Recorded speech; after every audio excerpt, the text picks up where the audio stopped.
Dear students, today we will take a study of the poem Dust of Snow. It is composed by Robert Frost. Robert Frost was a famous American poet. This poem was published in New Hampshire. His poem volume collection, which was published in 1923. His collection gave him Pulitzer Prize. Do you know Pulitzer Prize? Pulitzer Prize is a very respected and honorable prize in the literature world.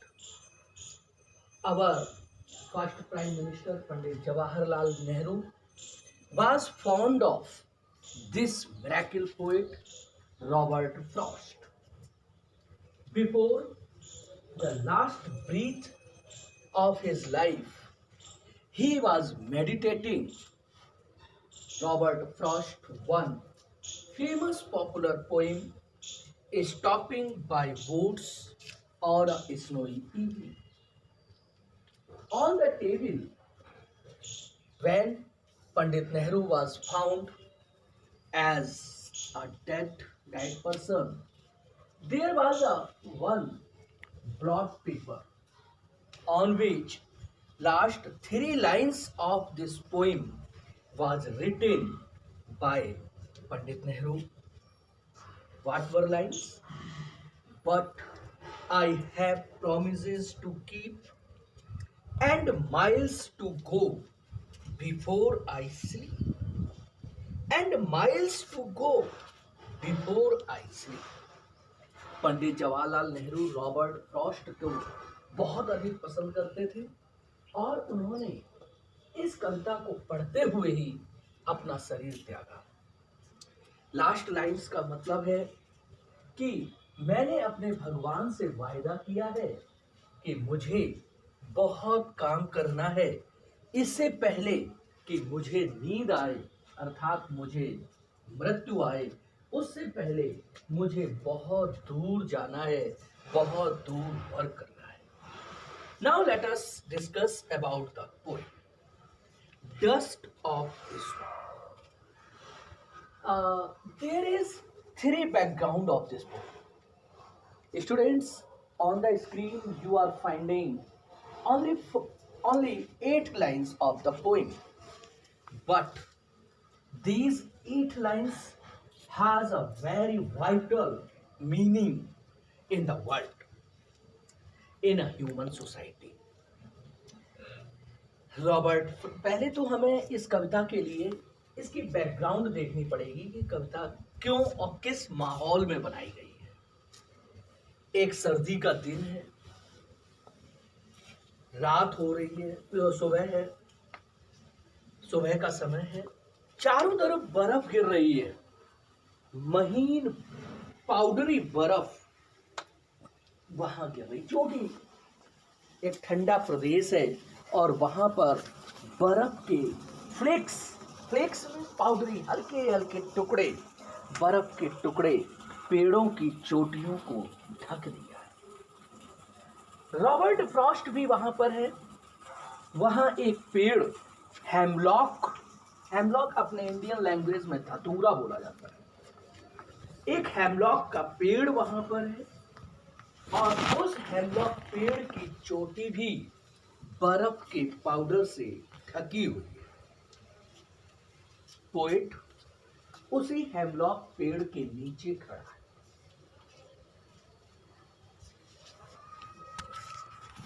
Suddenly एक crow वहां पर आता है और वह उस पेड़ पर बैठ जाता है और उस पेड़ पर जमी हुई थोड़ी सी पाउडरी स्नो को कवि के ऊपर गिरा देता है। इस गिरती हुई बर्फ का कवि पर क्या असर होता है हम लोग देखेंगे। इस कविता को समझने से पहले हमें थोड़ा सा इसके सिंबॉलिक पॉइंट्स को देखना पड़ेगा। just as in the poem, Robert Frost is the simple human person. A snowy evening, simple weather. Crow is the symbol of ill omen, not good sign, bad sign. Hemlock is a tree for also sign of bad situation, but the flakes of snow is the sign of pleasant mood. जैसा मैंने अभी आपको बताया, Robert Frost depressed mood में hemlock पेड़ के नीचे बैठे हुए हैं, खड़े हुए। In the mood off depressing condition, Robert Frost is sitting under a hemlock tree, and everywhere the flakes of snow is floating. Now text line: the way a crow swooped down on me, the dust of snow from a hemlock tree. Way, manner, तरीका. Soak down, soak the snow, dust down. बर्फ की बुरादे को या powdery बर्फ को नीचे गिरा. Hemlock, I have told you, there is a poisonous tree. Poet is sitting in depressed mood under a hemlock tree. That hemlock tree is covered with powdery snow.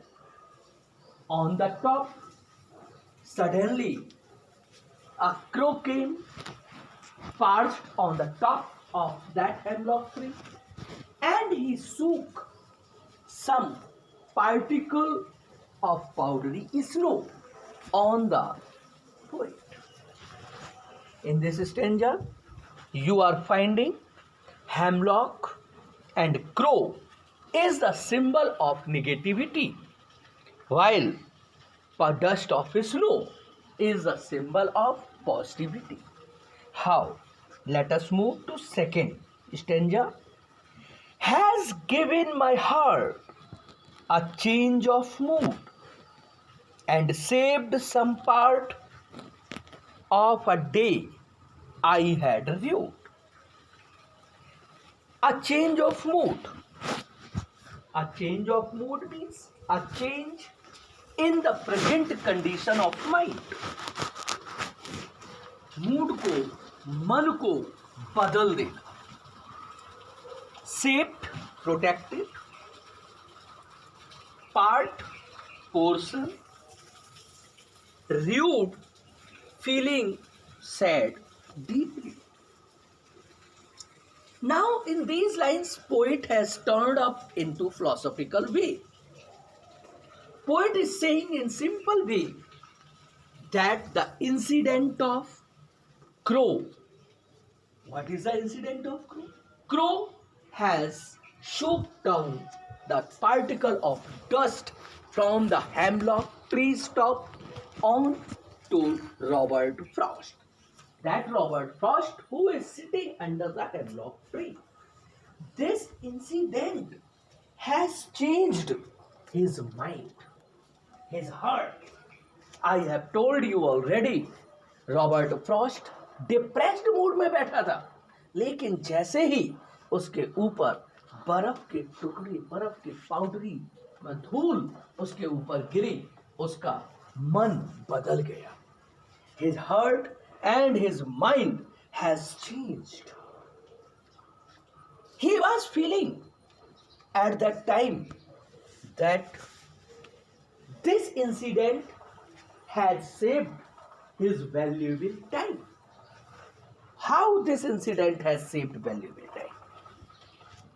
कवि कहता है कि अगर ये पाउडरी स्नो उसके ऊपर न गिरी होती तो वह इस धतूरे के पेड़ के नीचे, हेमलॉक पेड़ के नीचे क्रो की पार्किंग को सुनते हुए, क्रो को सुनते हुए वह अपना पूरा दिन पश्चाताप में बिताता रहता।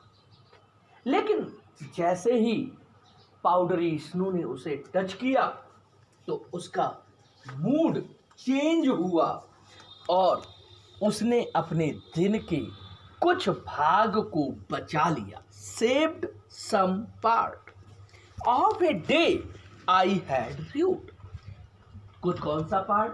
अगर ये घटना न हुई होती तो वह दिन के बाकी के भाग में भी दुखी होता और वह परेशान होता रहता। लेकिन डस्ट ऑफ स्नो इंसिडेंट ने उसके पूरे दिन के एक भाग को बचा लिया। Now in this poem there is great philosophy, meditation and how to thinking pattern affect a human's life. It is clear message. If we take each tiny incident of the nature, whatever impact on us in positivity despite of negativity surroundings, there is no way how one person cannot get succeeded way. हमारे आसपास के चारों वातावरण में चारों तरफ negativity फैली हुई है। सभी लोग हमें हराने की कोशिश कर रहे हैं, लेकिन एक छोटा सा वे पॉजिटिविटी का भी अगर हमें मिल जाता है और अगर हम उस पॉजिटिविटी को पहचान लेते हैं तो हमें हराने वाला कोई नहीं है।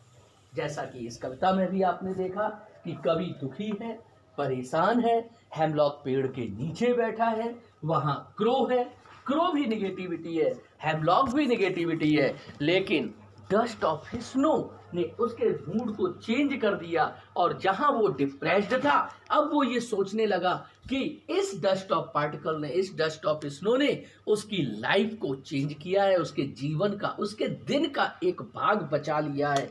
कम से कम वो कुछ काम तो कर सकता है, वो अपने दिन भर पश्चाताप या दुखी होने से बचेगा।